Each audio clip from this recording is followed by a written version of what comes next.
I was born and raised in a suburb near Chicago. I lived a very sheltered life in my comfortable, middle-class, white suburban neighborhood. Whenever my family would take a trip into the city, we would see homeless people everywhere. Growing up all my life, I heard things like, don't make eye contact. Don't give them money, they'll spend it on drugs and alcohol. If they just got up and got a job, maybe they wouldn't be homeless. I grew up learning to dehumanize people. I grew up learning to suppress empathy. But I didn't let that ingrained bias or society's view of homelessness stop me from taking personal responsibility of the issue. So just 2 years ago, I was a 17-year-old senior in high school. And around December, everyone is getting excited for prom, booking hair appointments, buying fancy dresses. Now don't get me wrong, Hollywood teen chick flicks definitely hyped up prom for me. But I just could not bring myself to spend hundreds of dollars on one dance. So one night, I was in my room procrastinating my homework and on a YouTube binge, and I came across a video of a man donating Thanksgiving dinners to the homeless in Los Angeles. And honestly, it brought me to tears. And I'm a very aggressive crier, so it was not pretty. That video was the spark. It was the push that I needed to decide to ditch my prom to help the homeless. So immediately, I started making a list of things homeless people often need. I set my plan into motion of how I was going to sacrifice a night of fun for the service of others. So $200 and a few months later, my dad and I drove into downtown Chicago with 20 cardboard boxes scattered on the floor of our minivan. And it was honestly one of the most exhilarating times of my life.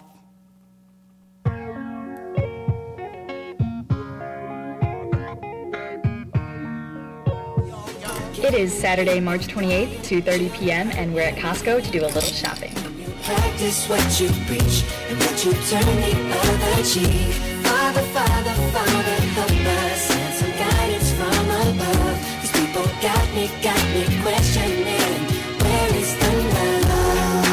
Where is the love? Where is the love? Where is the love? It just ain't the same, always new change. New days are strange, is the world insane? If love and peace is so strong, why are the pieces of love that don't belong? Nations dropping bombs, chemical gases filling lungs of little ones with ongoing suffering as the youth are young. So ask yourself, is the loving really gone? So I could ask myself, really what is going wrong in this world? So what you just saw was a shortened version of the video that I posted on YouTube shortly after prom. I posted it on social media, sent it to a few friends, and even sent it to a few news media outlets and blogs. Because I know that no matter how good your content is, if it doesn't reach people, it doesn't inspire people. So before I knew it, Ashton Kutcher and Nicki Minaj posted about me on Facebook. I was in news media outlets in Japan, Mexico, Ireland. I'd raised over $6,200 on GoFundMe. And I was getting Facebook messages from people all over the world telling me that I inspired them, and that they were going to start creating care packages for the homeless in their hometowns. I was riding this invigorating wave of internet fame and virality. But it quickly turned into something that I never saw coming. Nasty comments poured in online, saying things like, well, she only did this for attention. She did this because she couldn't get a prom date. She did this to pad her college applications. It was so upsetting, and I understand that that comes from a place of privilege. But after the time and the sacrifice and the money that I had put in, a single Facebook comment could tear me down. But there was one thing that kept me going.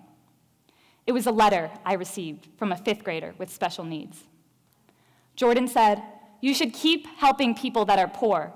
Don't let what people say stop you." So I didn't. Instead, I started Give-A-Box, a nonprofit organization dedicated to packaging and distributing boxes of food, clothes, and supplies to homeless people.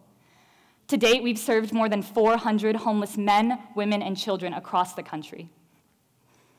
We decided to name the company Give a Box because it's simple.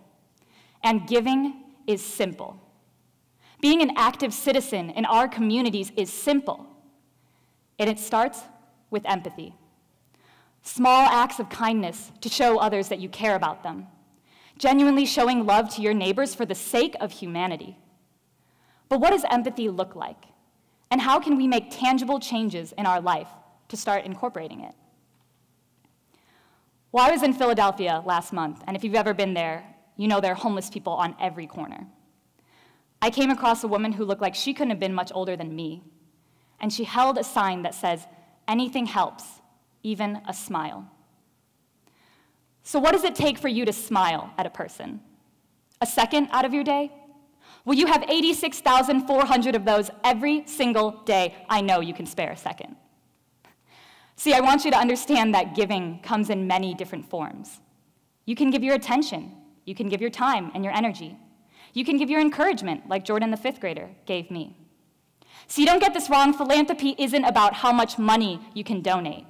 Philanthropy is about how much of your life you are willing to sacrifice for another person on this earth. Are you living this life solely for yourself? Because if so, I challenge you to feel fulfilled on your deathbed when the only person you've impacted is yourself. When you've only ever taken and you've never given. All the successes in my life have come from people giving me time or hope or affirmation.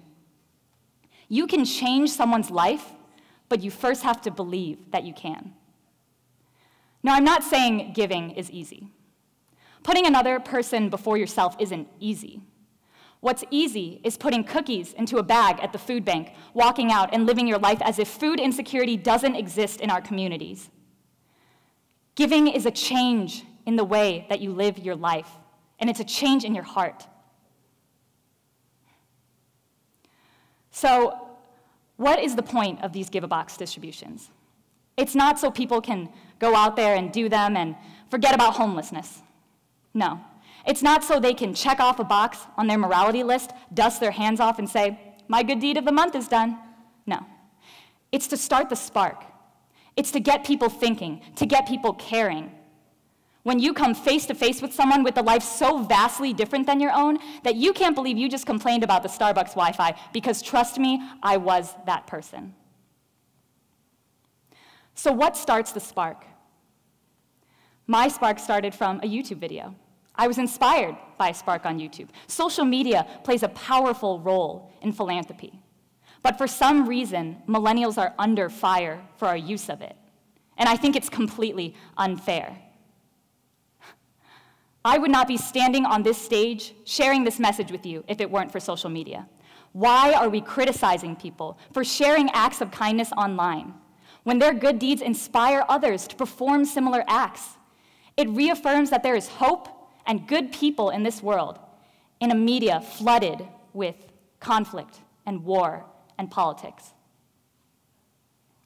But don't get me wrong, social media has its drawbacks.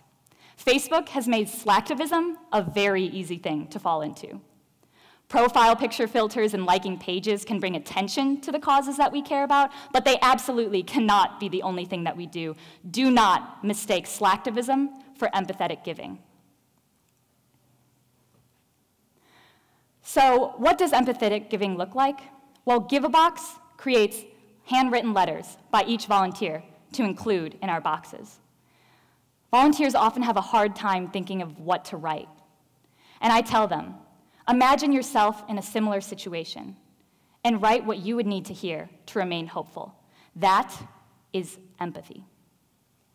You have to believe that change starts from something small. It starts from a moment or a decision or an idea. Change starts with you.